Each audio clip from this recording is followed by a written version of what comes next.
Selamat pagi, salam sejahtera. Terima kasih karena bersama dengan saya di Nazilin Unity Channel. Baru-baru ini kita semua dikejutkan dengan pemecatan Khairi Jamaluddin dalam UMNO. Oke, jangan kamu bosan, kamu kata mungkin balik-balik KJ, balik-balik KJ. Pagi ini yang akan kita sajikan kepada Anda, yang kita akan ulas ialah perkara baru berkaitan dengan Ismail Sabri Yaakob. Adakah Ismail Sabri Yaakob memberi isyarat bersedia untuk dipecat oleh Zahid Hamidi atau digantung keahlian oleh Zahid Hamidi dan UMNO? Ini gara-gara keberanian beliau yang sudah mencapai tahap maksimum pada pemerhatian saya. Sebelum kita teruskan ulasan ini, jangan lupa tinggalkan komen Anda, tekan butang subscribe. Baik saudara-saudara, pada hemat saya, keberanian Ismail Sabri Yaakob kini melonjak ke tahap yang maksimum. Beliau seakan-akan boleh dikata sudah mencapai titik di mana segala perbuatan beliau mencapai tahap dengan titik atau dengan tanda kata di sana berani dan berani mati. Wah, tindakan-tindakan Ismail Sabri Yaakob dan keputusan-keputusan serta selaran dan juga kritikan Ismail Sabri Yaakob pada kebelakangan ini kelihatan seakan-akan satu perbuatan berani mati. Hal ini karena beliau tanpa segan-segan lagi berani mengecam dan mengkritik Zahid Hamidi. Anda pasti tahu, dalam sistem institusi kepresidenan UMNO dan juga pribadi Zahid Hamidi itu sendiri, beliau adalah pantang melihat kepimpinan UMNO dikecam, dikritik maupun dipersoalkan tindak tanduknya. Lebih-lebih lagi ianya melibatkan masa depan UMNO itu sendiri.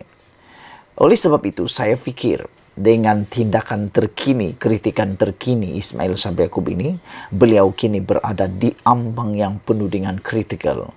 Mungkinkah selepas pendedahan atau selepas kritikan terkini Ismail Sabri Yaakob ini, beliau sebenarnya sudah bersedia menyampaikan isyarat beliau bersedia untuk dipecat atau digantung keahlian UMNO? Dan adakah Ismail Sabri Yaakob bersedia pula untuk membina parti baru bersama dengan kumpulan yang telah dipecat dan digantung keahlian oleh UMNO ini? Karena kita tahu di dalam kumpulan Ismail Sabri Yaakob itulah yang telah pun digantung dan juga dipecat oleh UMNO, termasuk Hishamuddin Tun Hussein dan juga Noh Omar bersama KJ dan Tun Faisal. Saudara-saudara sekalian, terkini kejadian di mana Ismail Sabri Yaakob telah pun mengecam Zahid Hamidi. Naib Presiden UMNO Ismail Sabri Yaakob melemparkan kritikan pedas sekali lagi terhadap kepimpinan parti berhubung apa yang dikatakannya sebagai pilih kasih dalam cara mereka melayannya ketika dilantik sebagai Perdana Menteri selama 16 bulan sebelum pilihan raya umum ke-15 tahun lepas. Inilah yang telah dipersoalkan oleh Ismail Sabri Yaakob apabila beliau kata wujud pilih kasih dalam cara mereka melayaninya. Ketika beliau menjadi Perdana Menteri, layanan terhadap Ismail Sabri Yaakob cukup tinggi dan dipandang tinggi. Namun demikian, selepas beliau bukan lagi Perdana Menteri, Ismail Sabri Yaakob merasakan ada perubahan terhadap pelayanan mereka terhadap Ismail Sabri Yaakob walaupun beliau merupakan Naib Presiden UMNO yang telah pun dilantik menjadi Perdana Menteri. Dalam sindiran tajam terkini daripada Ismail Sabri Yaakob yang dipercayai ditujukan kepada Presiden Ahmad Zahid Hamidi itu, Ismail Sabri Yaakob membuat perbandingan terhadap perwakilan UMNO dalam kabinet yang dipimpinnya dengan yang ada sekarang diketuai oleh Anwar Ibrahim. Wah, ini ada ciri-ciri macam buat perbandingan pula kan. Adakah berlaku cemburu? Kita pun tak tahu. Apabila beliau membandingkan layanan terhadap perwakilan UMNO dalam kabinet yang dipimpinnya dengan yang ada sekarang yang diketuai oleh Anwar Ibrahim. Ismail Sabri berkata semasa menerajui kerajaan campuran Barisan Nasional Perikatan Nasional PN dan juga GPS, menteri daripada UMNO membentuk hampir separuh daripada kabinet, walaupun hanya mempunyai 38 ahli parlimen ketika itu. Sebaliknya, beliau berkata, hanya 6 slot kabinet diberikan UMNO. Diberikan kepada UMNO termasuk timbalan Perdana Menteri dalam kerajaan campuran sekarang. Dia kata, inilah satu pencapaian yang besar kepada kita. Ada 6 Menteri UMNO termasuk 1 timbalan Perdana Menteri. Sedangkan di bawah saya, 14 Menteri Barisan Nasional termasuk Perdana Menteri. Dan hari ini tak ada siapa kepimpinan UMNO yang kritik kerajaan. Dulu saya dikritik begitu teruk. Tetapi hari ini, pemimpin parti lain disanjung begitu mulia.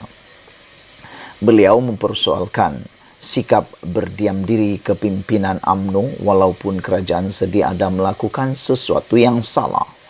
Sekarang ini, dia punya lambung, kita tengoklah. Benda yang tak munasabah kadang-kadang dilakukan oleh kerajaan, dia orang yaitu pemimpin UMNO yang mempertahankan. Saya menjangkakan saya yang dipertahankan.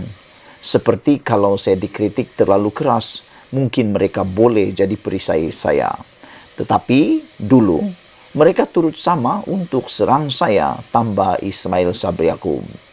Ismail Sabri mengenangkan bagaimana media digunakan oleh pemimpin UMNO untuk menyerang rakan seperjuangan parti yang berkhidmat sebagai anggota kabinet yang dipimpinnya. Saya ditekan oleh kepimpinan UMNO sendiri, seperti saya bukan Menteri UMNO.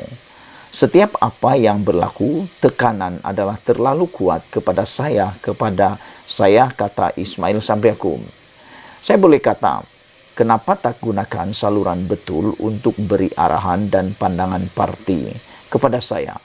Mesyuarat Majlis Kerja Tertinggi setiap bulan, beritahulah saya apa yang patut buat. Tak payahlah bantai saya dalam surat kabar. Di dalam media secara terbuka, mereka serang saya, kata Ismail Sabri. Ismail Sabri dilantik sebagai Perdana Menteri pada Ogos 2021 rentetan pembelotan yang dirancang oleh Zahid dan bekas pemimpin Najib Razak hingga memaksa Perdana Menteri ketika itu Muhyiddin Yassin meletakkan jawatan. Beliau kemudiannya berjaya mengatasi Anwar, calon Pakatan Harapan PH, untuk Perdana Menteri selepas mendapat sokongan daripada majoriti ahli parlimen, termasuk kira-kira 50 daripada Perikatan Nasional dan 18 daripada GPS. Namun beberapa bulan berikutnya menyaksikan Ismail Sabri mendapat tekanan hebat daripada pemimpin UMNO, terutama daripada Presiden parti itu sendiri, iaitu Zahid Hamidi dan timbalannya Muhammad Hassan, yang mahu beliau membuarkan parlimen tanpa berlenga-lenga untuk memihak kepada apa yang mereka anggap sebagai kembalinya populariti PN. Selepas berbulan-bulan ditentang, Ismail Sabri akhirnya tunduk kepada tekanan apabila membubarkan parlimen untuk memberi laluan kepada PRU 15 pada November tahun lepas, berakhir dengan beliau menjadi Perdana Menteri paling singkat Malaysia. Ismail Sabri menyertai beberapa pemimpin UMNO lain dalam menentang rancangan Zahid untuk menyokong Anwar sebagai Perdana Menteri. Beliau juga antara pemimpin tertinggi UMNO yang menentang tindakan Zahid baru-baru ini untuk membersihkan parti itu daripada beberapa pemimpin dan ahli yang berpendirian kritikal. Dalam wawancara yang sama dengan utusan Malaysia, Ismail meramalkan kekalahan UMNO akan berulang pada pilihan raya negeri akan datang di Selangor, Negeri Sembilan, Pulau Pinang, Kedah, Kelantan dan Terengganu. Kita mungkin menghadapi masalah yang sama seperti di dalam PRU baru-baru ini, yaitu akhirnya ditolak oleh rakyat, terutama golongan muda dan profesional kerana kita atau sikap kita, kata beliau. Kalau dulu waktu PRU mereka tolak kita, tidak ada sebabnya mereka akan berubah pemikiran untuk tidak menolak kita pada PRN, kata Ismail Sabri Yaakob. Sekian dulu untuk kali ini. Jangan lupa tinggalkan komen anda, tekan butang subscribe. Malaysia kita punya, kita jaga sama-sama. Cintai Malaysiaku. Bye-bye.